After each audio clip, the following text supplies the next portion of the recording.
Shalom to my brothers and sisters in the body of Yahushua HaMashyah, and to the scattered Hebrew Israelites who are throughout the four corners of the earth. Shalom. Today I bring you a continuation of a word that was put out several weeks ago. And this should be part 2 of lighting the menorah once a year is a Judaic custom by the Synagogue of Satan. However, the title of this video shall be The True Story of Hanukah by Josephus. Now, those who are in the body of Yahushua, which is also known as the bride of Yahushua, understand the mystery on how to keep Hanukah / Festival of Lights and Feast of Dedication. For those who have spiritual discerning of how to keep Torah in Christ, understand that it's now spiritual and no longer carnal. Okay? So take this time, my brothers and sisters, who are the bride of Yahushua, to study 1st and 2nd Maccabees and Josephus and the book of Ezra and Esdras. And I also believe the book of Nehemiah also talks about the dedication of the temple, altar, and other holy things that was defiled by the Gentiles. Take these total 8 days to keep a memorial and to study and to understand what that truly means. Now, those who are not in the body of Yahushua, I know that you are trying to keep Torah without Christ. So after you watch this video, you're going to understand you cannot keep it. See, those who understand the mystery about there's no temple in the earthly realm. You have no high priest in the earthly realm. You have no holy things. See, there's only one menorah. There's only one altar. There's only one incense. Okay? So all these holy things has been destroyed by Yahuwah enemies.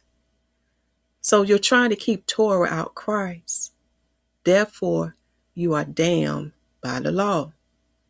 For you are in the land of your captivities. And the Gentiles right now, they are ruling. They are living in the land of Israel. And that land is defiled now, my people. So how will you keep the Most High holy feast days without Christ, whom established the new covenant that will make us holy and acceptable unto Yahuwah until the new eternal covenant comes? See, this is why it's important to read the whole volume of the book. Also, those who call themselves priests and leaders of Israel, you are leading your people astray from the Most High. He has shown me you are still into idols and you're still following the Talmud. So you are no different from the Jewish people who are not Israelites, for you are following their ways and their custom. And after watching this video, my people, it will give you the proof you need that those that you are looking to teach you about who you are and what you must do, they are leading you astray from the Most High. So let's begin. This is the work of Josephus, and I shall read to you today Antiquities, Book 12, Chapter 7, and we shall read sections 6 and 7. But let us first start with the summary, okay?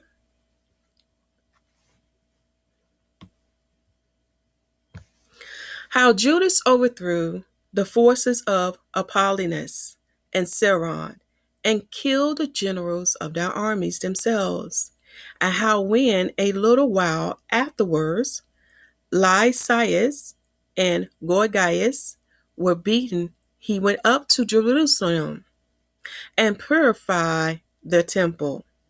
So we already get an idea what is Hanukah is all about. See, the temple had to be purified and dedicated back to Yahuwah. Now let us go to section 6.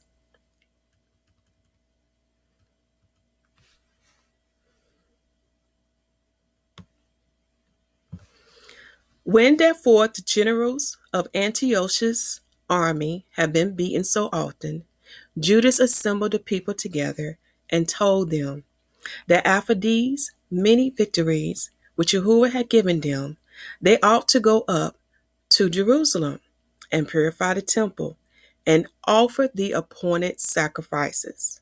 See, those who truly study Torah, my people, will understand what Josephus is talking about here.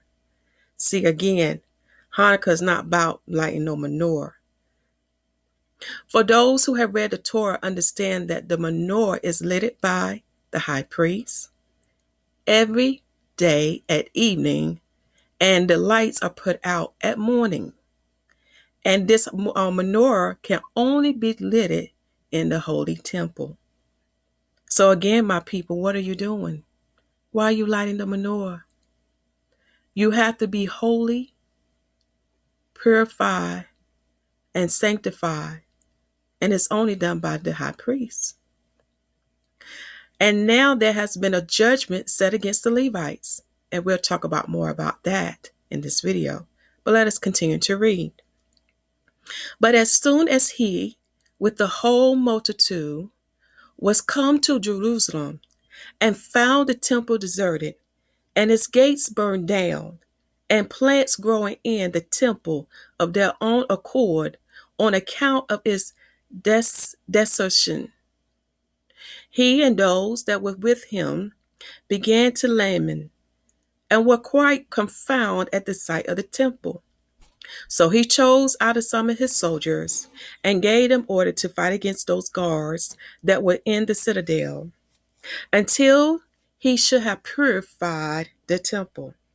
If those who study Torah understand that my Father don't accept anything, you have to be holy and purified. Let us continue to read. When therefore he had carefully purged it, and had brought in new vessels, the candlestick, the table of shewbread, and the altar of incense, which was made of gold, he hung up the veils at the gates and added doors to them. Now, do you see this, my people? Do you see that Hanukah is not about lighting no candlesticks? See, all these things had to be brought forth according to Torah. Okay?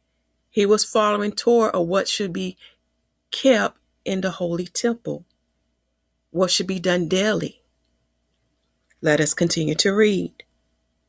He also took down the altar of burnt offering and built a new one of stones that he gathered together, and not of such as were here with iron tools. Now, everything that I'm reading to you here about everything that I'm reading to you about what Judas is doing, it's in Torah, my people. Again, the Most High is holy. These things cannot be presented or done in things that are unclean and defiled unto the Most High. Again, my people, study Torah. For your leaders are leading you down a false path and having you to follow the Talmud and the Jewish people, who are the synagogue of Satan.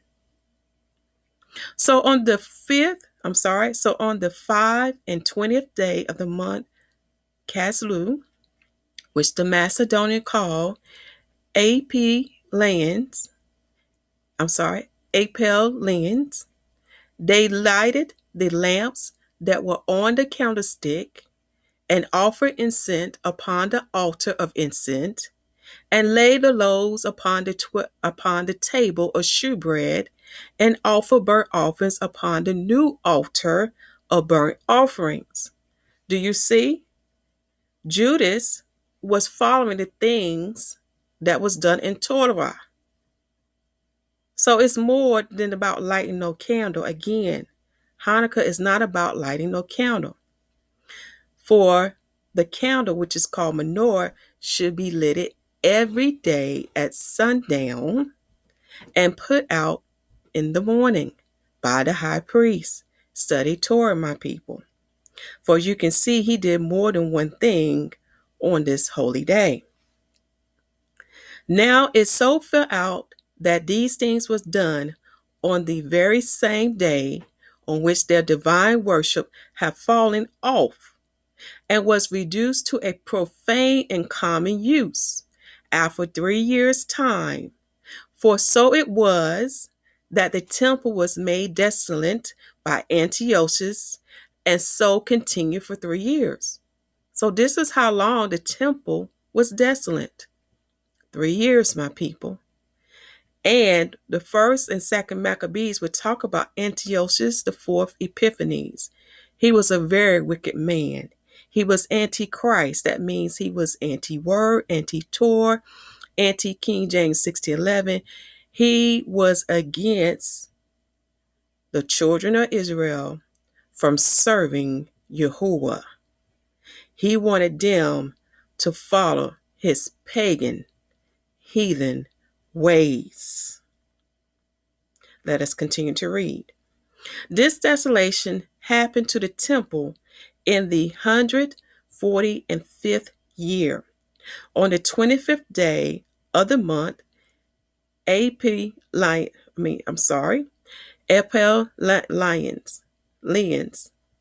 Sorry, my people. My tongue will not pronounce that word. And on the 153rd Olympiad, but it was dedicated anew on the same day, the 25th of the month, Epel Lions, on the 148th year, and on the 154th Olympiad. So he was saying the same day that Antiochus came to make the temple desolate was on the 25th day of the 9th month of the Hebrew calendar. Now, 3 years later, they regained the temple back from Antiochus on the same day, which is the 9th month and the 25th day. Let us continue to read. And this desolation came to pass according to the prophecy of Daniel, which was given 408 years before. For he declared that the Macedonian would dissolve the worship for some time. So when you read Daniel chapter 8, that's what that's talking about. Okay. Now we shall read section 7, because section 7 is going to give you the true meaning of Hanukah. So pay very close attention, my people. Now Judah celebrated the festival of the restoration of the sacrifices of the temple for 8 days, and omitted no sort of pleasures thereon, but he feasted them upon very rich and splendid sacrifices, and he honored Yahuwah, and delighted them by hymns and songs. Nay, they were so very glad at the revival of their customs, when after a long time of intermissions, they unexpectedly have regained the freedom of their worship, that they made it a law for their prosperity that they should keep a festival on account of the restoration of their temple worship for 8 days. So he's giving you the reason why we keep Hanukkah every year, because of this great miracle that was done by Yahuwah. See, the temple was desolated for 3 years because of Antiochus Epiphanes. He was a wicked man. He didn't want them to serve Yahuwah.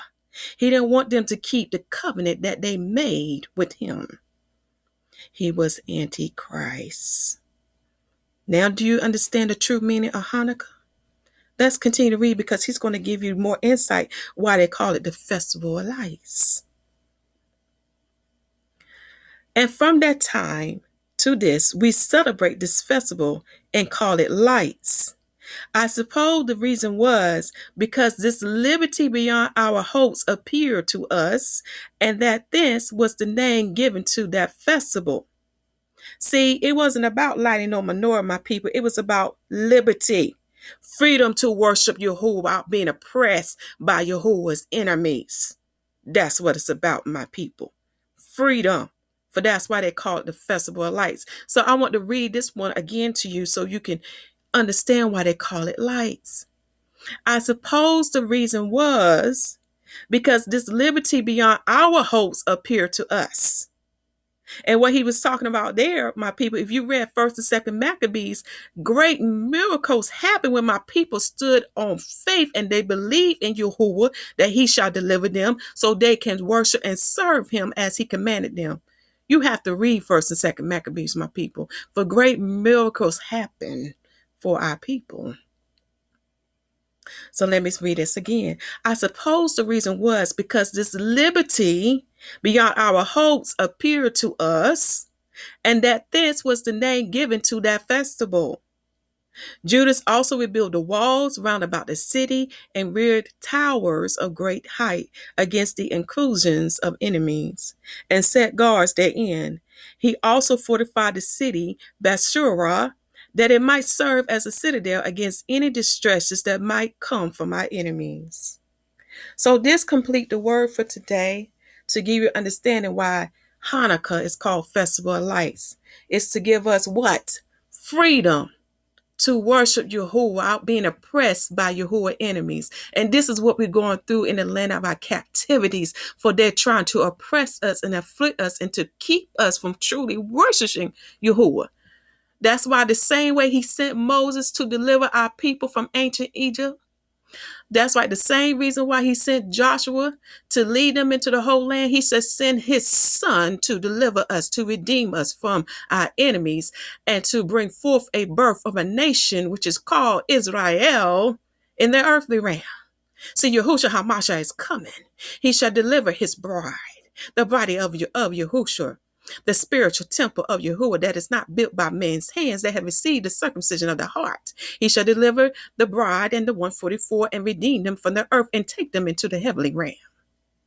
And for the birth of the nation, which is called Israel, he shall bring that forth too, to establish righteousness in the earth. The deliverer is coming, my people. For Yahushua is the salvation of Yahuwah, for he comes from Yahuwah, for those who understand the mystery of that. So I shall put in the video description box the video for part 1, so you should have it. Also, will you understand that no priest today, my people, can minister unto Yahuwah? They have a judgment against them. The Levite has a judgment against them. They are still into idols and idolatry. And I have proof, my people. For I will put the video links for part 1, part 2, and part 3 about Israelite agents among us and their Masonic symbols. Okay? And I will also put the video link of their false doctrines. For they are Antichrist, anti-word. They do not believe in the word of Yahuwah. And the word of Yahuwah is Yahushua. It's the whole Bible, from the Old Testament to the New Testament. And those who denounce it, denounce their salvation. Also, I will put the link for the book of Maccabees, 1st and 2nd Maccabees. I will put the link in the video description box so you can have, and I also put the link of Ezekiel chapter 44 so you can read about the punishment that is set against the Levites. For the Most High meant what he said. They shall not minister unto him. Only a certain line of the Levites shall minister unto them. But I don't want to spoil the surprise for you. But I shall only read this verse to you. Ezekiel chapter 44 verse 10. And the Levites that are gone away far from me, when Israel went astray, which went astray away from me after the idols, they shall even bear their iniquity. And if you think this is not true, read Ezekiel chapter 36, verse 21 through 38. For Israel is still into idols. And when you watch part 1, part 2, part 3 of Israelite Agents among us, you will see what they have my people still doing. That's why Yahuwah said when he bring them out from the land of their captivity, as written in Jeremiah chapter 16, verse 14 through 21, he said he's going to have to clean them and remove their idols and their filth, because he is a jealous Elohim, as written in the 10 Commandments. Read Isaiah chapter 40 and Isaiah chapter 42 verse 8, because he don't want any graven image to be compared to him. Okay. Also in the video dealing with the menorah, part 1, we give you all the scriptures you need so you can study about what is feast of dedication, for it is in the Torah. King Solomon even kept it as well, because when you understand that all things have to be made holy and sanctified unto Yahuwah before we can minister these holy things unto him, before we can keep these holy festivals unto him. And those again who are in the body of Yahushua knows the secret and mystery of how to keep these holy festivals in Christ. So we understand the mystery about it. That's why we can keep a memorial, because we understand the mystery. So we should take these holy 8 days and keep a memorial and study the story of the Maccabees, as well as about what King Solomon did when he first built the tabernacle. And also looking at Ezra and Nehemiah when they came out of the Babylonian captivity. So take this time down to pause the screen to write down these scriptures. If you are not able to get it in part 1, it gives you the scriptures, okay? But most importantly, go to botanica.com and look up Hanukah. And they would tell you, for them, lighting the menorah once a year, it comes from the Talmud. Take this time now to pause your screen and read this for yourself. Because they would even tell you, you will not find it in the book of Maccabees. You will not find it in the work of Josephus. You will not find it in the King James 1611 Bible. That heathen custom comes from the Talmud. And the Talmud is the opposite of the word. It is anti-word, anti-King James 1611, and anti-Torah. Well, my family, continue to preach the gospel that the kingdom of heaven is at hand, for we know this is the season for Yahushua HaMashyah to return. Make sure the people receive salvation with their whole heart, as written in Romans chapter 10, verse 8 through 13. And make sure they are baptized in the name of Yahushua HaMashyah, for you must receive salvation and baptism in order to enter into the kingdom of heaven. You must be born again. Read John chapter 3, verse 1 through 13. Mark chapter 16, verse 14 through 20. Acts chapter 2, chapter 8, chapter 11, chapter 16, and chapter 19 to prove to you that we still continue the water baptism. It never stopped, my people. I love you all, and Shalom.